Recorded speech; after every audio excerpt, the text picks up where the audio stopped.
Okay, let's take a look and see what photos we're going to be working from.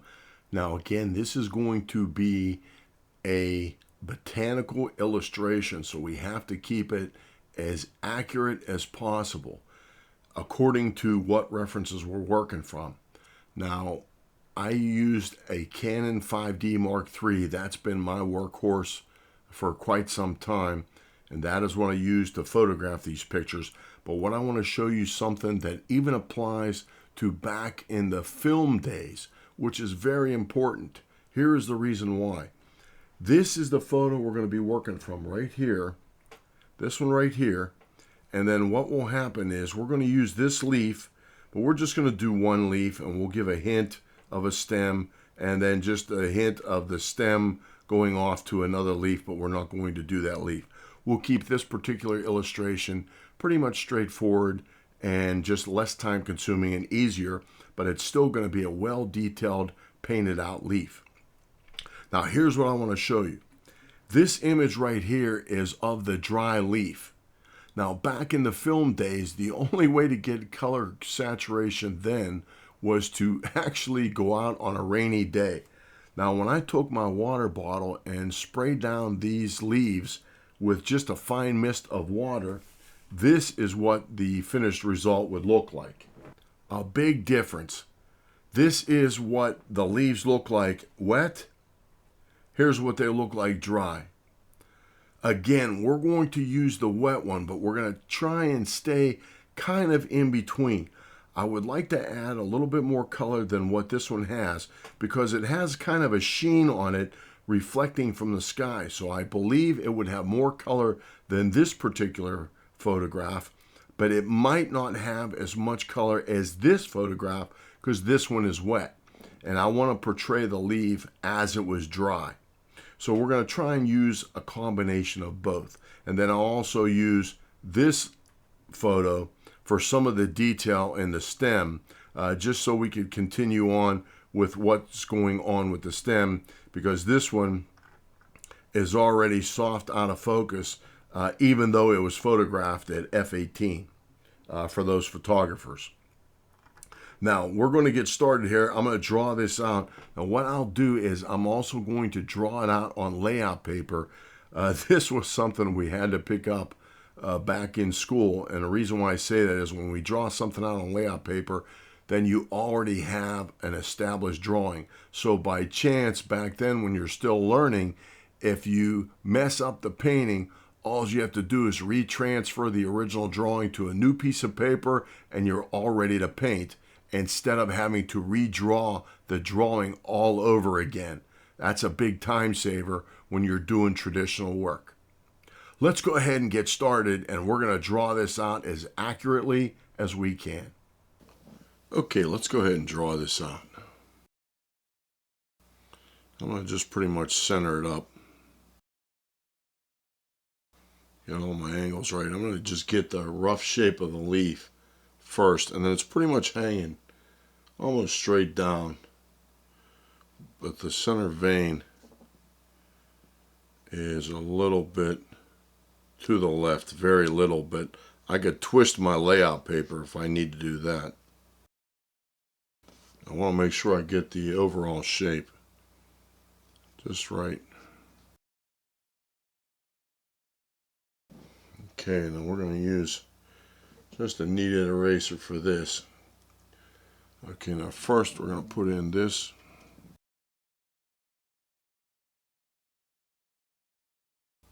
Now there is a center going all the way down, but then you can see how the right and left come off of it.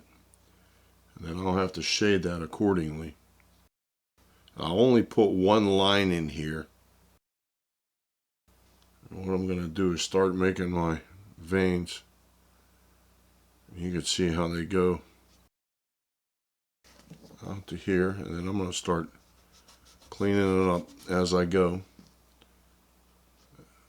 If I want to make this an accurate watercolor, I have to have an accurate drawing.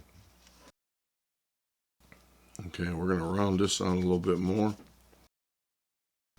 About right below half, about right in here. We'll put that discoloration in. And then it's somewhat rounded at the bottom. There's one discoloration about right in here. And the other one is about just below half again.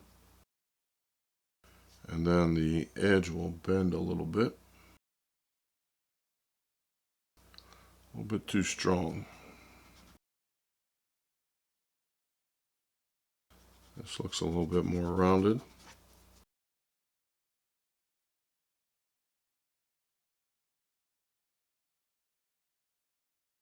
And a wee one here. Okay, now there's interesting right here. This one comes out about the same place. Goes right past that. What I also want to do is see how far these come down, if they're even. And if they go all the way to the end, which they don't.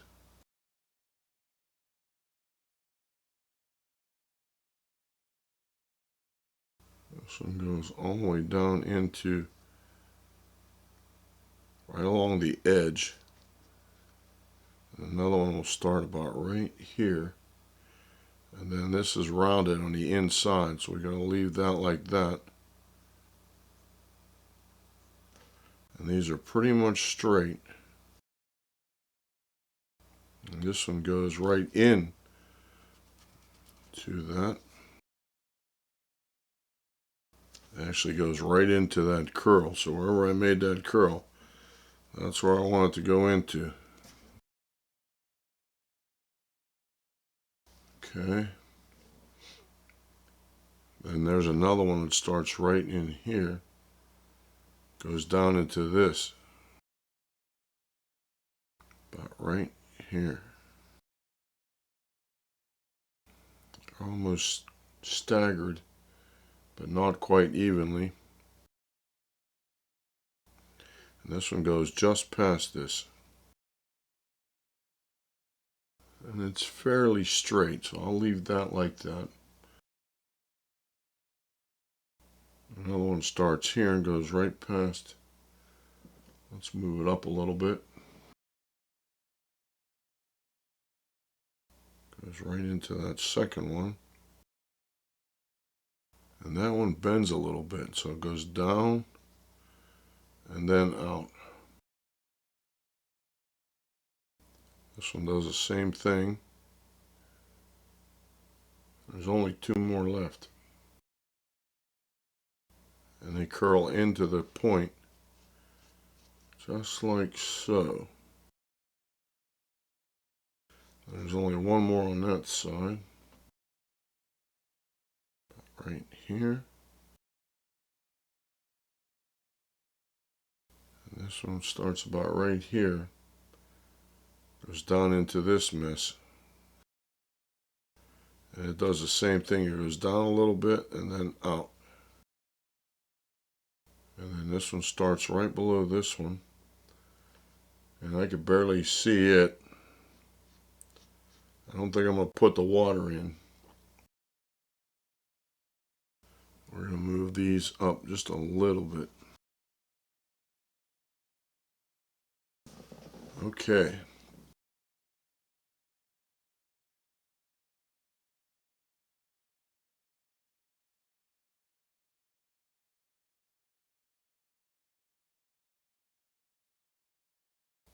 Okay, now what I'll probably do is put these bigger lines in and paint around them, especially the center. But then the real small ones, I might try and put in just a hint of some of those with a watercolor pencil afterwards, because those would be very hard to paint around. But they do have a specific pattern to them, so we will also get those in place too. But this guy is probably ready to transfer.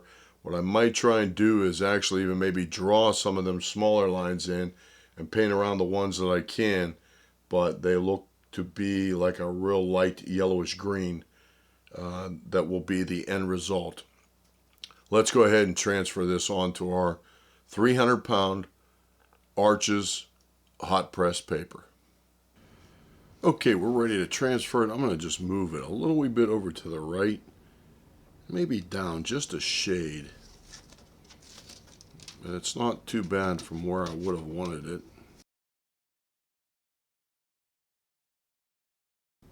We'll put it about right there. Here's our graphite paper.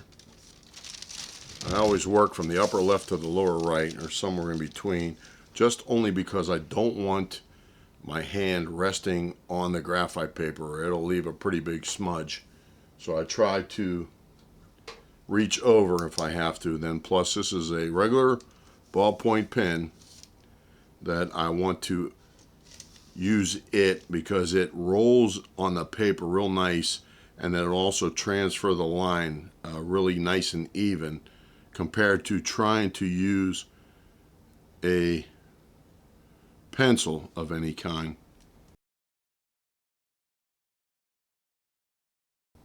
And since it's just graphite,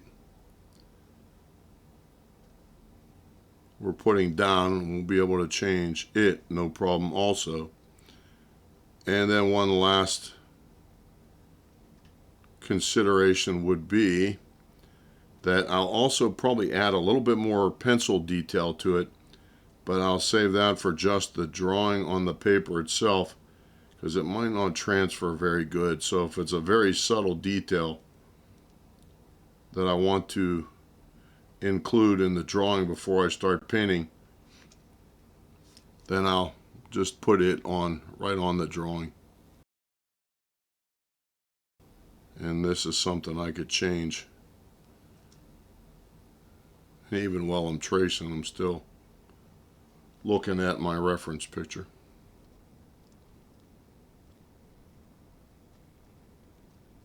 And since I chose black ink for a reason, only because then I could tell over the pencil what I did and what I didn't do.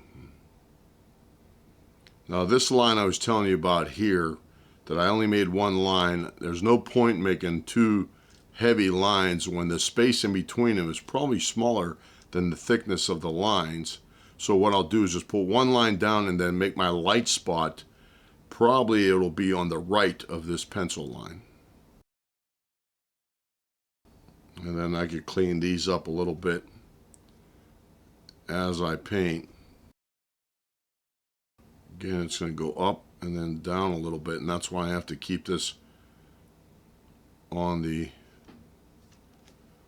right side. Can move it the whole way in now. Nice and even.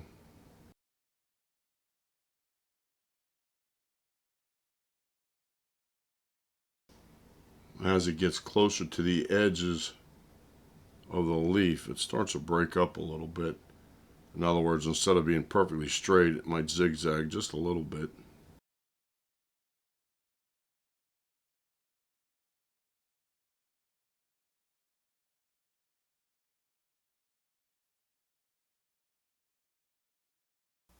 I'll clean this up before I start painting. And that's it. We can take this out. Take this off and see what we got. And it transferred pretty decent. Put that aside in case we ever need it again.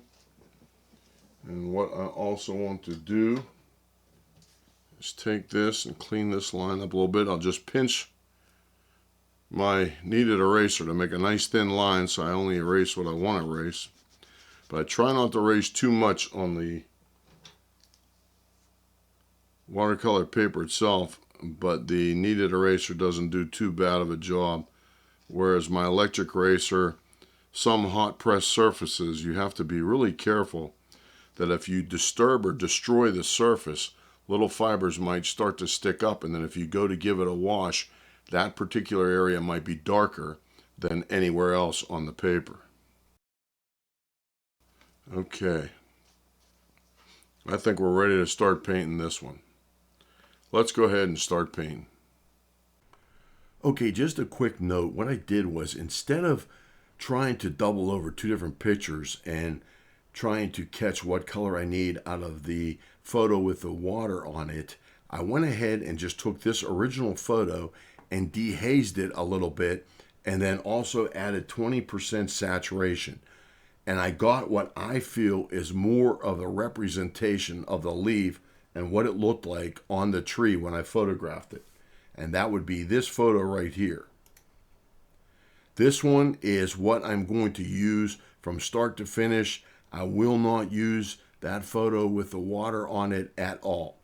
So we're going to go ahead and get started, but you could see that down in here is quite different than the one with the water on it. You can see now how dark these areas are compared to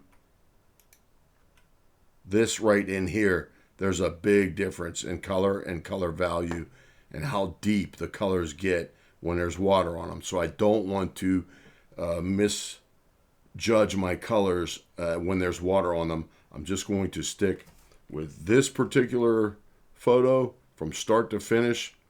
Let's go ahead and start painting. Okay, I'm going to start blocking in my colors here. Got a raw sienna and a red.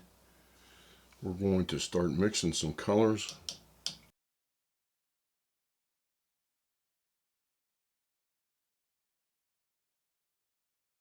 Okay, here's the brush I'm using.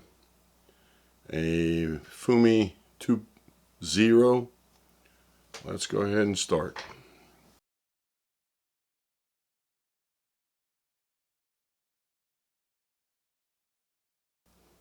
Now there's one line right in here, going down through here.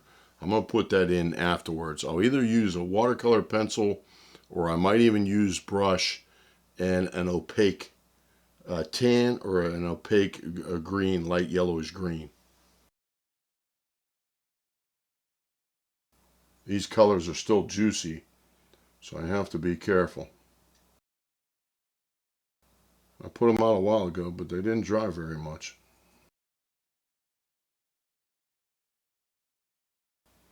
When I personally mix my colors, I'll mix them from one value to another and then use what's in between. Now this palette, it beads up pretty good, so it might be a little bit more of a challenge to keep them separated.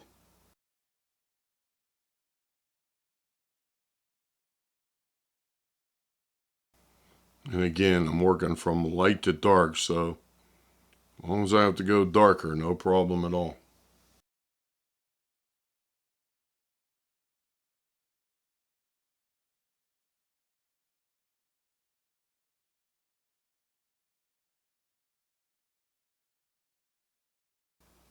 This is going to have to go darker in here. A little bit more intense color because it's going to lighten up too. And you'll get a different look. Slightly different on hot press compared to cold press.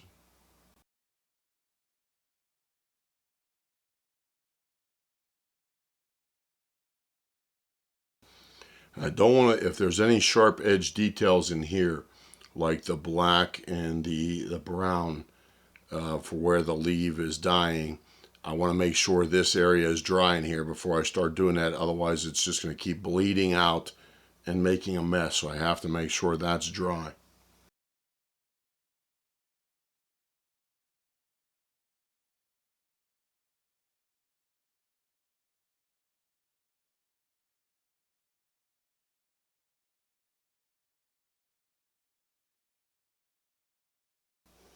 Has to go darker, but that's a start. Okay, we're going to do a little bit of speed painting here. And what I'm going to do is just try to explain some of the color combinations I'm using. Now, what I'm using for the reds are permanent magenta, alizarin crimson, permanent rose, and Windsor red. Now, depending on when I want to go a little bit more purple or deeper in value, I'll go towards the permanent magenta, and then the permanent rose and Windsor red will be the sharper colors of the reds. For the yellows and greens, I'm using Windsor lemon and Aureolin, and then also Hooker's green and olive green in the end. Now, the Hooker's green is not going to come in till the very end because that will be my darkest color. and I don't want to lay it down until I'm definitely ready for it, and then I'll have to be careful where I put it, because once I go real dark, that's it. The golds will be the cadmium yellow deep and the quinacridone gold, and then I'll also mix in a little bit of raw umber or even burnt umber and brown matter in with that. The blacks that will go where the dead leaf part is will be the burnt umber and French ultramarine. That will give me my silvery gray. And then even just straight sepia will give me a real deep brown, far darker than burnt umber. Sepia is pretty much a burnt umber mixed with a little bit of black. Now, all the different combinations I'm using, it will depend on where I want them as far as the leaf goes. Now, keep in mind, after doing further research of the leaf itself, all the leaves I were observing on the tree, they are pretty much changing colors anywhere and everywhere. There is no really rhyme or reason as to where the reds are, where the greens are, or where the yellows are. So if I don't go by my pattern itself exactly, then that is okay because all the leaves are changing different places. But I do want to get my colors and values right of just a half changing leaf through fall. If this was an all green leaf in the summer, then the colors would have been more critical. And also if there was any color changes, they might be more critical where each color is. I will put in the small veins at the very end, but I'll probably mix an opaque white gouache with maybe a little bit of greens and yellows and then a little wee bit of golds. And that's when I'll do some of the real fine lines with, but I'll have to wait till the very end before I start such detail. Let's take a look. Okay, let's take a quick look here at what all's going on. Now these three veins here, they're just about non-existent. They're trimmed way down, so I'll trim them down too. Then once I darken them up a little bit here and there, just to give a hint, I don't want them to be a perfect yellow line the whole way through the leaf, so that'll get broken up. And then also these two parts of the stem right here I could do now that they are sharp enough in the photo that I could see what's going on. But then the branch itself, I'll wait until I can bring up the second photograph to work from it. And then I'm going to go ahead and put some different values of greens in some of these areas here and there, just so it's not on all actually olive green. I want to maybe put in a little bit of hooker's green, just a little deeper, snappier green here and there, just to make it, what it would do is just bring it closer to summer. Because the big difference here is being that this leaf is in halfway through fall stages, then when I was looking at the leaves and all the leaves, and you can even see with the leaf right beside it, the way they change is purely just more or less hit or miss of how it's changing. There's no rhyme or reason as to where the reds are, where the greens are, and the deeper purples. They're just changing however they change, purely sporadic. So for that reason, I'm just going to bounce some colors around here and there just a little bit. And then I am going to, at the very end, go back in and try and put some of the real smaller veins in here and there with just some opaque white, but then I'll mix it down with maybe even a little bit of a goldish quinacridone gold, and then maybe also a little bit of a greenish. And then just make some, I'm not going to go crazy, but I am going to make some here and there, but I'm going to break up a 3-0 for that. This is a 2-0, and you can see the difference. That the 3-0 is a Winsor Newton. I don't have this brand, the Fumi, in a 3-0, so I'll just have to go back to the Winsor Newton for that. But I do want to put some of those in just to see. I was going to use a color pencil, but I think I'd rather try the brush first, and just to be able to get the color down I want and go ahead and use it. But I'll give the brush a shot first, and then if it doesn't work good enough or not fast enough, then I'll maybe go to a color pencil. Let's go ahead and finish this up. Okay, again, working with the same color combinations. Again, for my reds, permanent magenta, alizarin crimson, permanent rose, and Winsor red. And then the yellows mixed in with some of the greens will be the Windsor lemon, Aureolin, and then also olive green with a tinge of hooker's green here and there. The dead areas of the leaf, I'm using the burnt umber mixed in with French ultramarine blue. That will give me my silvery gray. And then also a little bit of brown matter mixed in with burnt umber. That's going to give my reddish brown. And then the sepia will be a real deep brown. And then also the quinacridone gold and the cadmium yellow deep will give me my gold areas. I also used a little bit of transparent orange here and there, and some of the other colors, a little wee bit of cerulean blue just to give it a real light wash. If I want to cut back on some of the texture I created, I could just give it a light wash of water or even just a haze of a neutral color, so to speak. And what this will do is actually eliminate some of the contrast and hard edges I have for the different colors of where they're laid out on the leaf itself. Once I get to the point where I'm doing all the real fine lines, I'll put them in. I don't have to put them all in, but what I'll do is put white down just to actually leave the colors below the white bleed through. That is what I want. But if the white stays too opaque, then I may have to either scrub a little bit out or just put some color back into the white very subtly. Working with the stem, I'm just blocking it in just to give myself a rough idea where it's at. I had to go to the different picture for the stem itself because of the stem being already out of focus too much for me to grab the subtle details off the original leaf photo I was working from. Putting in the deeper colors, again with the traditional watercolors, I could always go darker, but it's sometimes pretty tough to go lighter if I have to. Okay, let's take a look and see what we have. I just went back and cleaned up a little bit of some of the areas, just put in a little bit stronger of a shadow, just a line, a defining line, where the bud is, where the new leaves will be coming out the following year. And then some of the other just the spots, put in real tiny spots, just to give it a very subtle texture.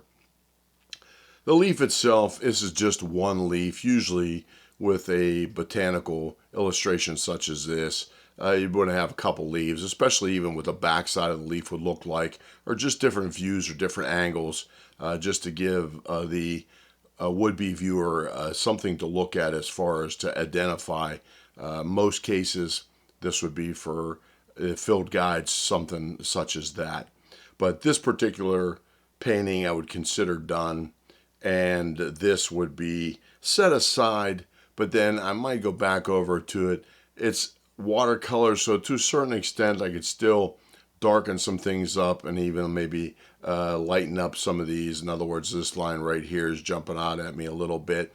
And if it bothers me enough, I'll just scrub it out a little bit just to lighten it up so it's not so pure white. But there are some lines in the leaf itself that stick out a little bit more than others. But what I would actually do is, in some cases, I was expecting the white to darken up and let the colors go through, more or less almost like for the digital artist, it would be the multiply layer. So where if I put white down and leave it dry out and then darken up, I wanted the colors underneath it to come through. So if they're not all the same color, instead of trying to match every last little color that it's crossing, I wanted to try and put white down and then leave those colors bleed through. Now, if it doesn't, then I could go back over with some of those alike colors and just touch it up here and there so it's not a pure white line like this one right here. Let me go back and do that one right now. Just get a little wee bit of red and just very basically barely touch it. And just to create dots, that is the best way. Keep in mind, I really enjoy this type of painting. The reason why is it kind of reminds me of spotting and cleaning up actual photographs back in the film and the emulsion days. When you had to go back in and retouch photographs, To retouch a photograph is a little bit more critical than even a hyper-realistic painting. You could tell if something's been redone on a photograph versus an illustration that's pretty much the same type of pattern the whole way through. In other words, the same caliber of detail. Where in a photograph, if you're using good photography equipment, you have a specific amount of detail you have to match or try and keep up with. But with all that said, I'm going to put this one aside and then maybe just make some last couple changes. I have quite a few drawn out, a bunch of things coming up. So again, thanks for watching. Hopefully you got something out of this little demo, just a real short demo, just to give you a rough idea what a botanical illustration would look like or be like. It's not real big or elaborate or a whole bunch of parts of different plants. So, until I see you out in the field or back at the studio, thanks for watching.